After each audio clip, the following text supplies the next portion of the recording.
going to make that yummy classic French cookie, the macaron, but we're going to show you an easy version with some foolproof tips to help them turn out perfect.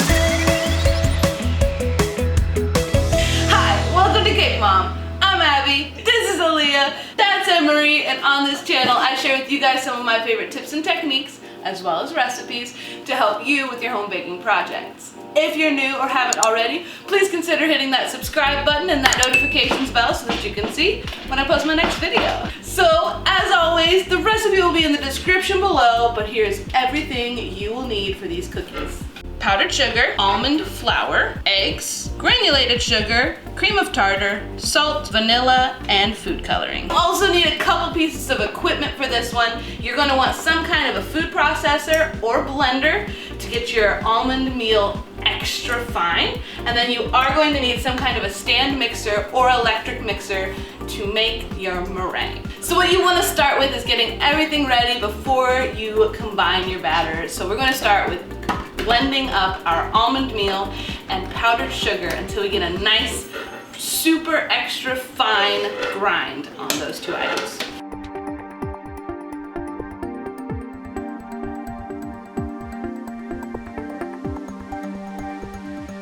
So I went ahead and sifted this through a fine sieve 2 times at least to get all of the lumpy, clumpy little almond bits out, because that will prevent us from getting a nice smooth batter in the end.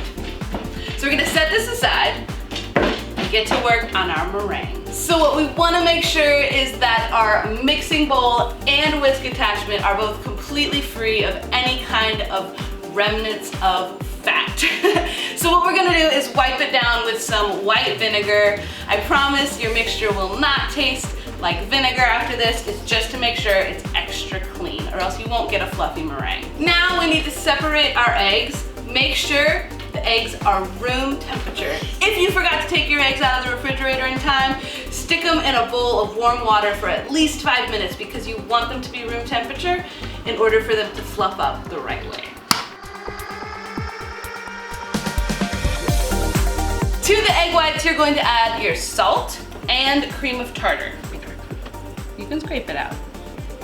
Good job, baby.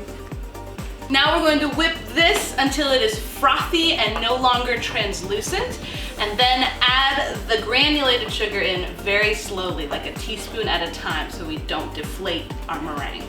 You ready? Sure.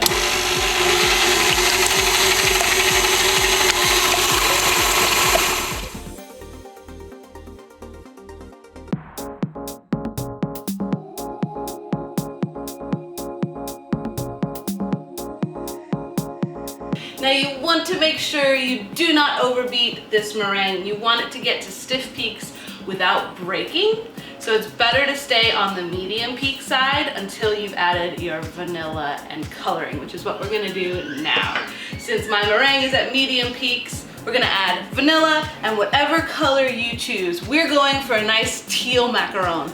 So just remember that it does get a little bit lighter as it bakes, so you want to start with a slightly darker tint than what you're going for in the end product.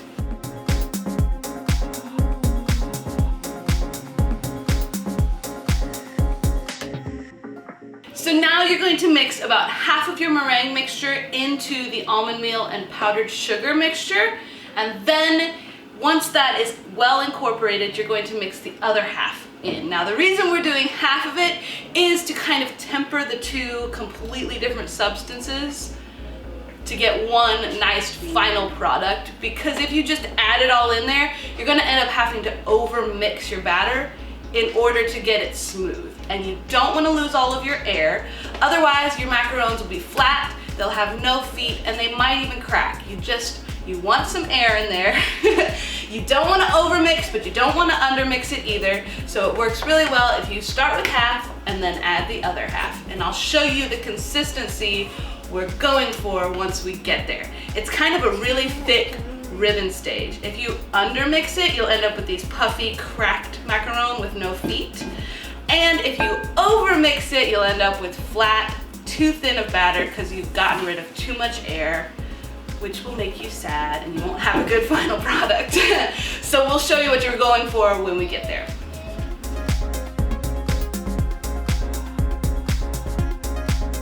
So what you're looking for is kind of a very thick ribbon that holds its shape on the top of the rest of your batter for about 10 seconds after you've dropped it on there. So now what you'll need is a piping bag with a round tip fitted onto it. I like this size. It's kind of an in-between. 804, so that's the number on that if you're looking for that. You'll also want a cookie sheet, or two depending on how many macarons you're making, and either parchment paper or this is called a silpat. It's basically reusable parchment paper made out of silicone. This is great for cookies, for macarons, for almost anything. Invest in one of these, they're great.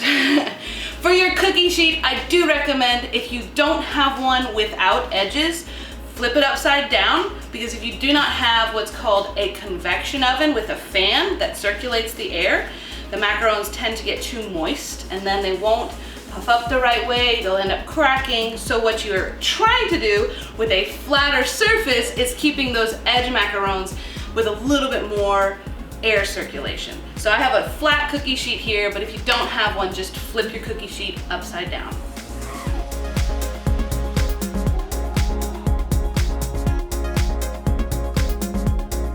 So now what you want to do is give them a very good tap on the counter to release some of the air bubbles. So just tap the pan. I like to do twice one way and twice the other. If you see any other air bubbles that got to the surface but didn't quite pop, you can take a little toothpick and just very gently pop those.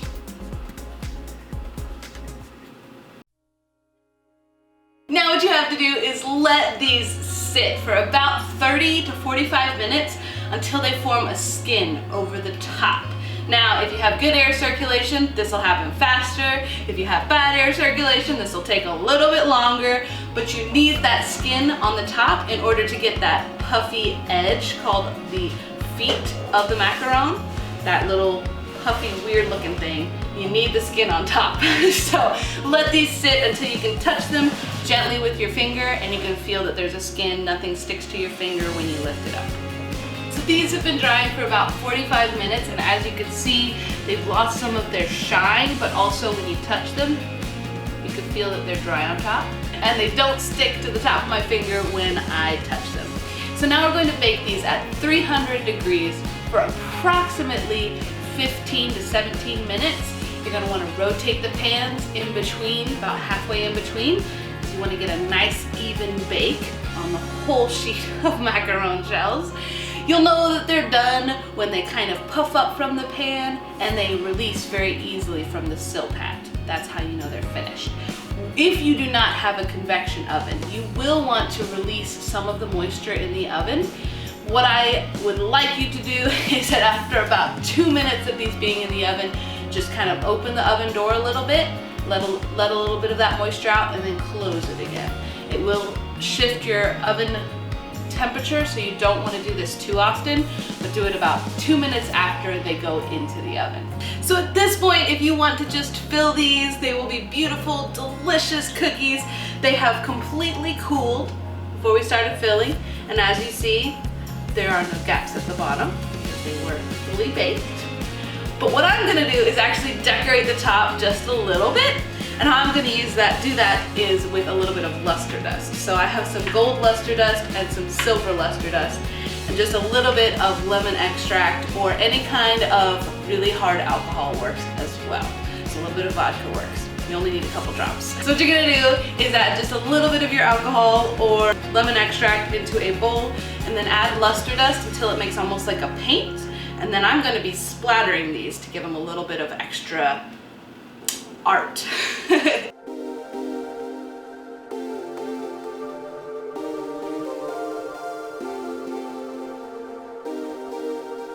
So to fill these lovely macarons, I have made some white chocolate buttercream.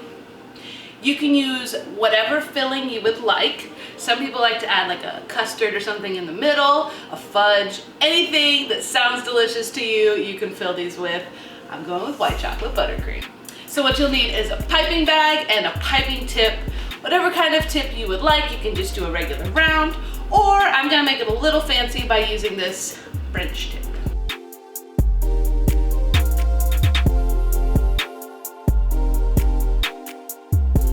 So there you go, my easy macarons.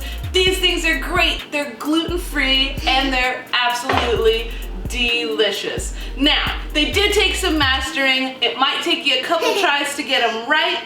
I still mess up macarons, so don't give up on your first try. If at first you don't succeed, try again. If you enjoyed this video, you might also really like these vegan meringue pops we did over here.